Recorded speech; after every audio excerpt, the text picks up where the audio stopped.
Adults don't know everything. This is a story of what we learned from talking to kids about asthma. Adults, like parents, teachers, and doctors, sometimes think they know all about being a kid with asthma, but they might not have actually talked to any kids to find out for sure. So we thought, what important things can kids tell us if we ask?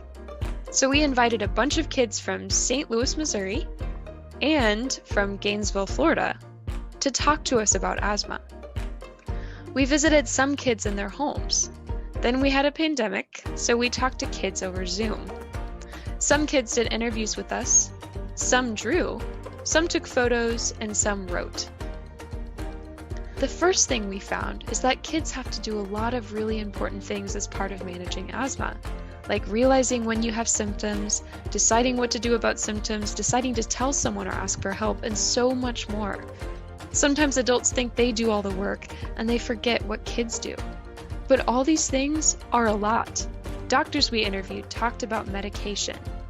The parents and caregivers we interviewed told us all about the things they do, like cleaning, but kids we talked to had all these other ideas for how they manage their asthma. We call these the children's toolbox. The toolbox is not a real physical toolbox, but an imaginary collection of all the things a child does to manage their asthma.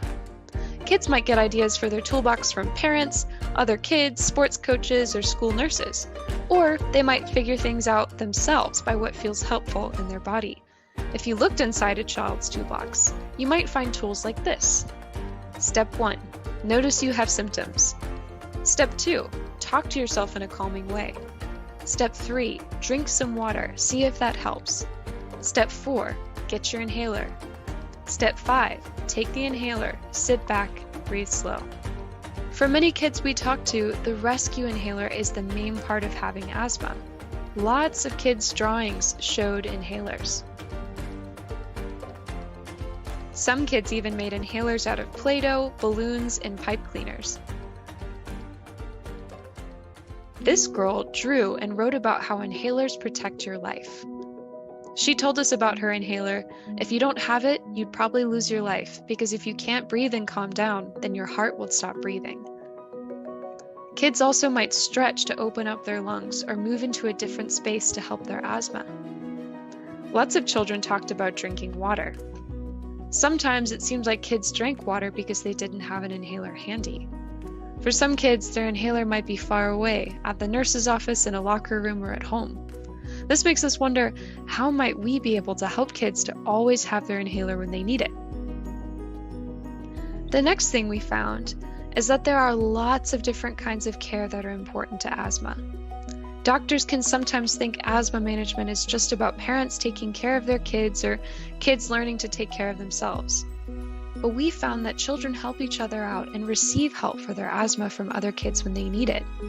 Kids also care for their parents. Sometimes kids care for themselves in order to help their parents.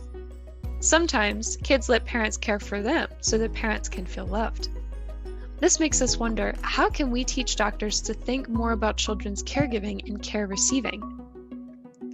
The last thing we found is that for children, asthma is often really tied together with emotions like stress, anxiety, or panic.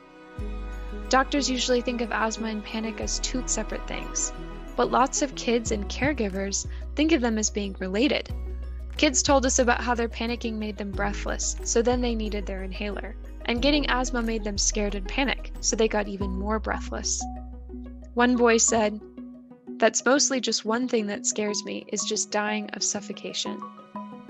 This makes us wonder, how can doctors think more about emotions when they're helping children with asthma? So thank you to all our participants who helped us learn these 3 things. There's one more very important thing that you taught us: that adults don't know everything, even when they think they do. And so, it's really important to listen to kids. For more information on this study, including our full report, see our website.